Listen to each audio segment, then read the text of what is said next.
Long ago, in a village, there lived a young girl named Amina. She was known far and wide for her beauty, but more than that, she was kind-hearted, wise, and full of dreams. Her laughter was like the song of birds, and her presence brought joy to all who knew her. Amina lived with her parents and two younger brothers in a small hut made of mud and thatched grass. Her family was poor, struggling to find enough food each day. Even though her family had worked tirelessly on the farms, but the land was dry, and the harvests were meager. Amina, despite her age, worked hard alongside her parents and siblings, gathering firewood, fetching water, and weaving baskets to sell in the market. But no matter how hard they worked, poverty clung to them like a shadow. One evening, as the village elders gathered at the village square to discuss important matters, a visitor arrived.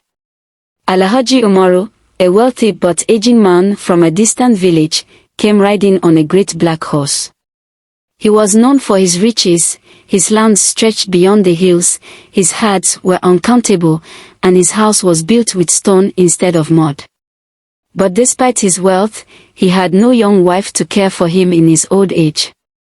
Alhaji Umaru's eyes fell upon Amina, who was returning from the river with a pot of water balanced on her head.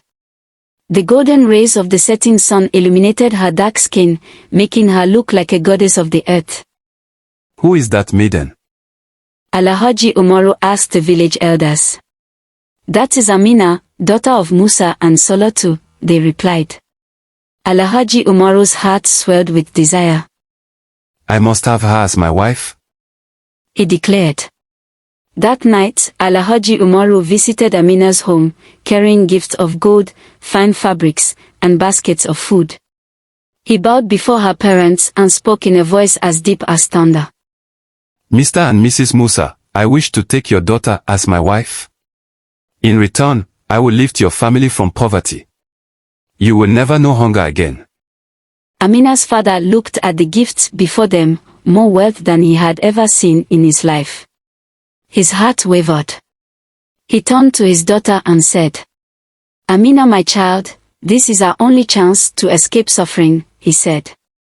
Alhaji Umaru is a powerful man. He will provide for us. Tears filled Amina's eyes. But, Papa, he is an old man. As old as your father. I do not love him. Her mother sighed. Love does not fill empty stomachs, my child. Amina pleaded with her parents, but the decision had been made. The village elders agreed, saying a poor girl like Amina was lucky to have such a suitor. The wedding was set for the next full moon. The days passed, but Amina felt no joy. She did not want to marry Alhaji Umaru. She has a dream of going to university to study medicine, become a better person and wipe away poverty from her family, but how can that dream ever come to fulfillment when parents have decided to marry her off, thereby killing all her beautiful dreams? One evening, as she sat by the river, tears slipping down her cheeks, Amoka, her classmate, found her. Amoka is the daughter of a missionary in Amina's village. Amina, why do you cry? She asked. My parents has decided to marry me off to Alhaji Umaru, she sobbed.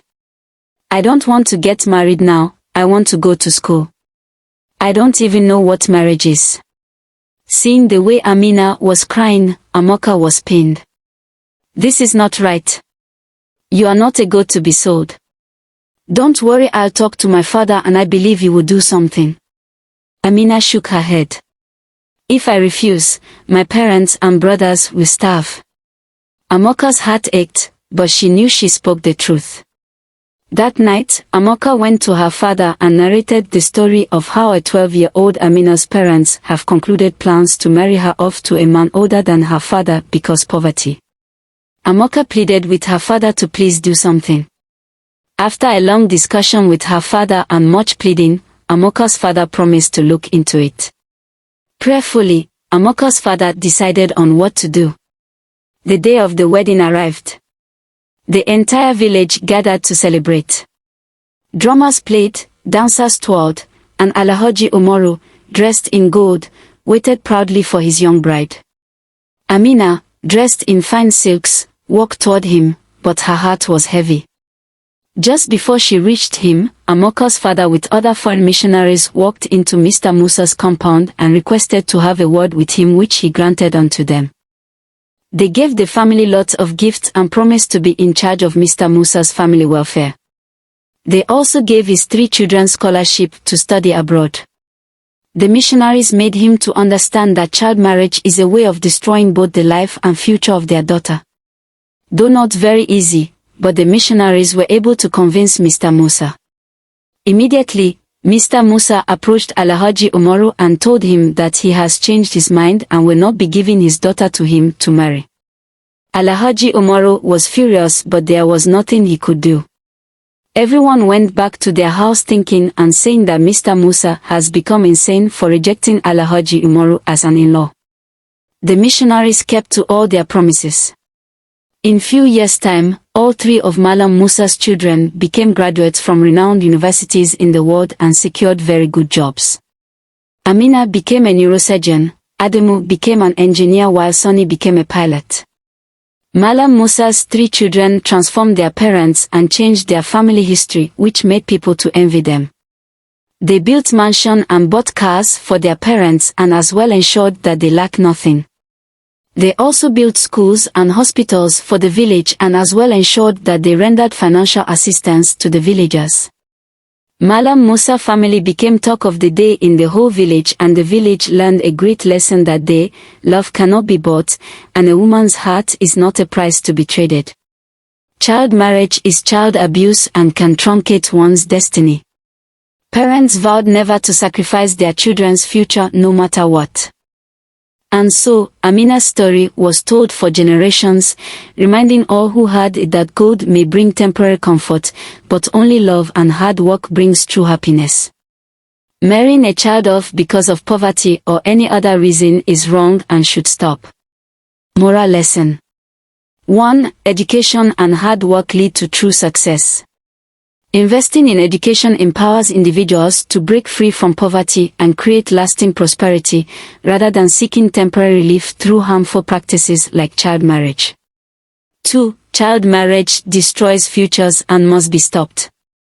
Forcing children into marriage denies them their rights, dreams, and potential. Every child deserves the chance to grow, learn, and choose their own path in life. 3. Communities must stand against injustice. Speaking out and taking action against harmful traditions can change lives. When families, friends, and society work together to protect children, a brighter future is possible for all. Follow me on Instagram, Facebook, and TikTok. Also, subscribe to my YouTube channel and click on the notification bell to know when a new video is posted. God bless you.